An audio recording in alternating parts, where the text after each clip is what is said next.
Assalamualaikum warahmatullahi wabarakatuh. Kembali lagi bersama saya Aditya dari kelas A22. Pada kesempatan kali ini kita akan belajar bersama-sama mengenai ibadah haji dan umroh.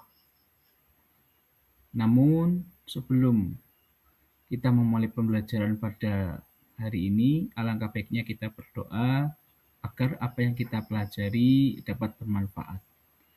Al-Fatihah.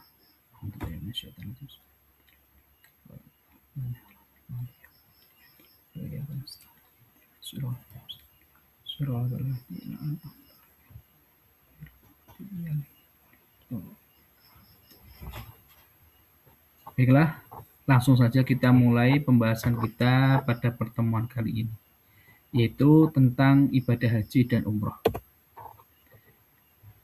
Yang pertama adalah dalil daripada ibadah haji maupun umroh di dalam Quran Surah Ali Imran ayat 97 yang artinya di dalamnya terdapat tanda-tanda yang jelas, di antaranya makom Ibrahim.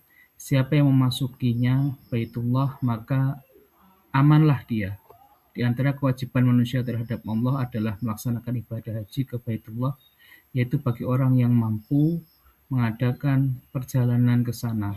Siapa yang mengingkari kewajiban haji, maka sesungguhnya Allah Maha Kaya, tidak memerlukan sesuatu pun dari seluruh alam. Quran Surah Ali Imran ayat 97.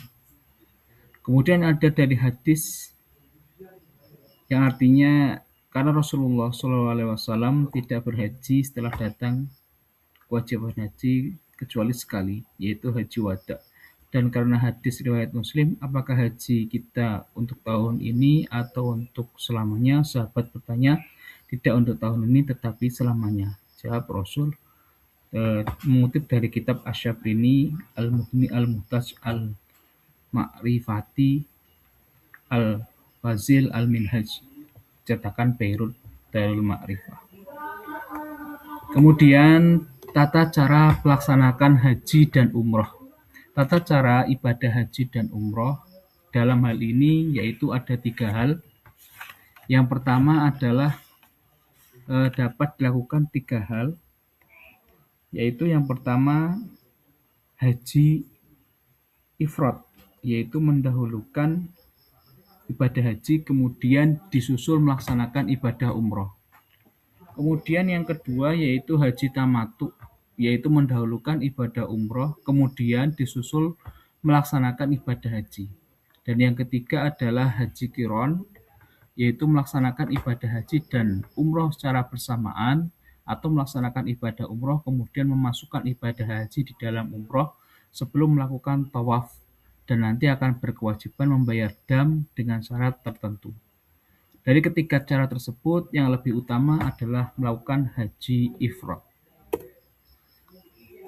Pengertian umroh dan haji. Pengertian ibadah haji dan umroh yang pertama adalah haji menurut bahasa ialah pergi menuju suatu tempat. Sedangkan menurut istilah adalah ibadah menuju Baitullah dalam rangka mengerjakan rangkaian rukun-rukun manasik dan waktunya ditentukan. Umroh menurut bahasa ialah berziarah, yaitu berziarah, sedangkan umroh menurut syariat ialah ziarah atau pergi ke tanah suci Baitullah dalam rangka mengerjakan rangkaian rukun-rukun manasik dan waktunya tidak ditentukan. Kemudian waktu dan tempat dimulainya haji dan umroh. Batas waktu dan tempat dimulainya melaksanakan ibadah haji dan umroh atau disebut dengan ihram haji dan umroh yang dikenal dengan mikot haji dan umroh. Mikot haji dan umroh ada 2. Yang pertama mikot zaman, yaitu waktu, batas waktu yang sah untuk melakukan ihram haji atau niat haji ya, atau umroh. Yang kedua adalah mikot makan, yaitu batas tempat yang sah untuk melakukan ihram haji ataupun umroh.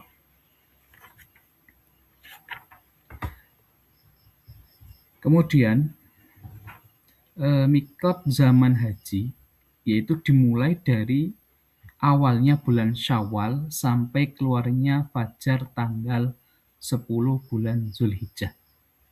Itu adalah mikot zaman haji. Kemudian mikot zaman umroh, yaitu dilakukan sewaktu-waktu, kecuali 2 waktu yang tidak boleh dilakukan, di antaranya 1 setelah tahalul sampai meninggalkan tanah Mina, yang kedua adalah ketika sedang melaksanakan ihram haji. Kemudian mikot atau tempat, ya, haji dan umroh. Mikot makan penduduk Mekah, yaitu di Mekah itu sendiri. Kemudian jamaah yang datang dari tanah Yaman adalah tanah Yalamlam, sebuah daerah di dekat desa As-Sa'diyah. Kemudian untuk jamaah yang datang dari tanah Najd adalah tanah Qormu al-Manazil, yang dikenal dari tanah Al-Sa'il Al-Kabir. Kemudian untuk jamaah yang datang dari tanah Irak ataupun Baghdad adalah tanah Zatul Al-Irqi. Untuk jamaah yang datang dari tanah Madinah, ialah mikot makannya adalah tanah Zulhulaifah yang sekarang dikenal dengan Bir Ali. Kemudian syarat daripada ibadah haji dan umroh. Yang pertama, syarat ibadah haji. Tentunya yang pertama dan umroh, yang pertama adalah Islam, kemudian baligh. Baligh berarti sudah baligh, sudah mukallaf, ya. Kemudian berakal sehat, merdeka, dalam hal ini bukan budak, ya. Kemudian mampu. Adapun mampu dalam syarat haji diperinci lagi menjadi 5 hal. Yang pertama lahir, yaitu sehat dan kuat untuk menjalankan ibadah haji ataupun umroh. Kemudian secara batin memahami tata cara ibadah haji ataupun umroh. Kemudian mempunyai persiapan mental untuk mengerjakan haji ataupun umroh. Kemudian ada harta benda, mampu membayar ibadah haji ataupun umroh. Kemudian mempunyai sisa harta yang cukup untuk keluarga yang ditinggalkan. Kemudian keamanan, aman ketika di perjalanan dan ketika menjalankan ibadah haji maupun umroh, aman harta bendanya dan keluarga yang ditinggalkan. Kemudian bagi seorang perempuan harus ada teman dalam perjalanan, baik itu suami, saudara, mahram, atau perempuan yang bisa dipercaya.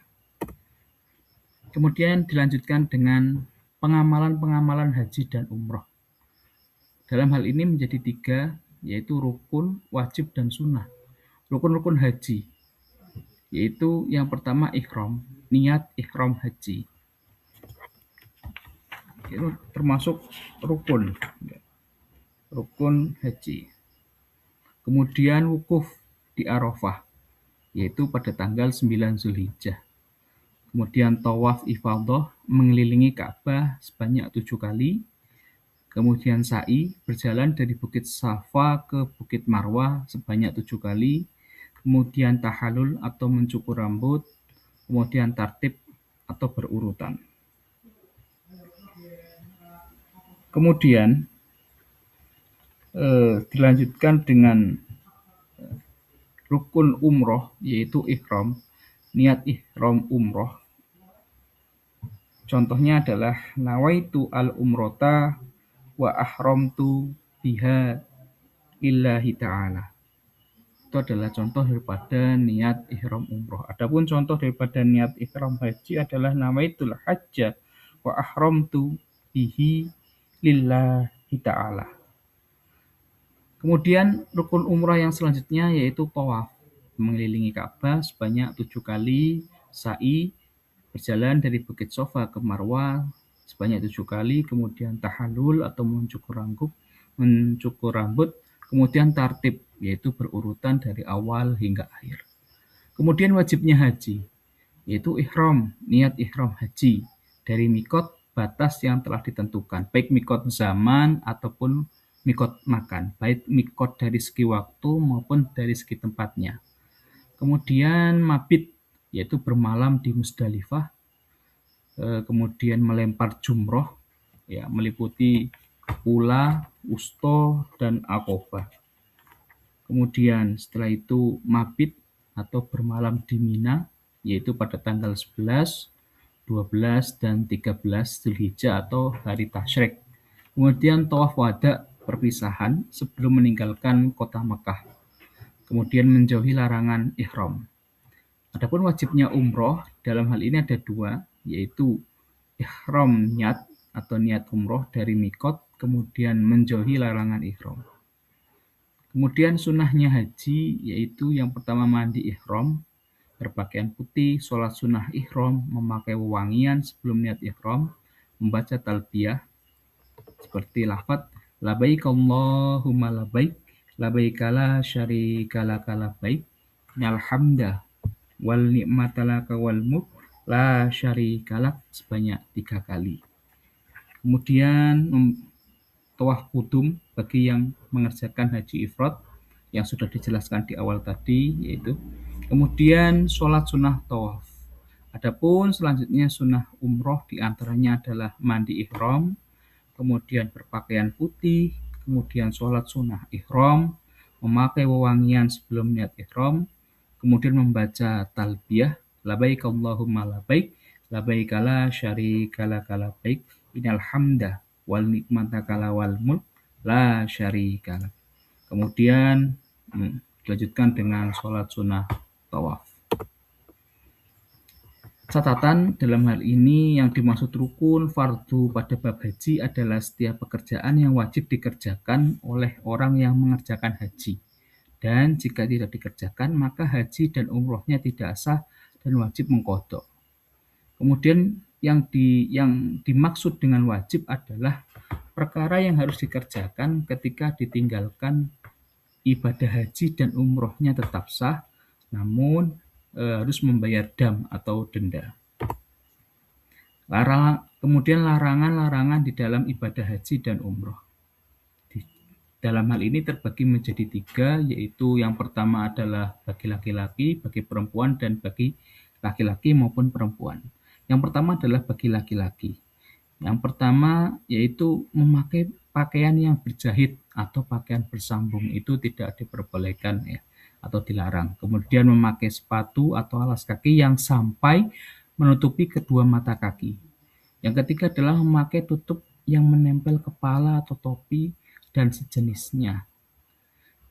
Kemudian dam, ini catatan untuk denda atau damnya adalah menyembelih kambing atau memberi makan 3 sok untuk 6 fakir miskin atau berpuasa selama 3 hari. 1 sok sama dengan 4 mud dan 1 mud sendiri yaitu 676,79 gram. Kemudian larangan bagi perempuan adalah memakai sarung tangan, kemudian menutupi wajah atau memakai cadar yang menempel pada wajah. Bagi laki-laki dan perempuan, larangannya adalah memakai wewangian kecuali yang dipakai sebelum niat melaksanakan ibadah haji ataupun umroh. Kemudian memotong kuku, memburu hewan, menikah atau menikahkan, dan melamar ataupun melamarkan. Kemudian bersetubuh atau berhubungan suami istri itu tidak boleh ketika melakukan ibadah haji maupun umroh. Hikmah daripada melaksanakan umroh dan haji yaitu yang pertama mensucikan diri, memperkuat persatuan antar umat Islam, menambah ketakwaan kepada Allah, dan mendapatkan pahala yang besar.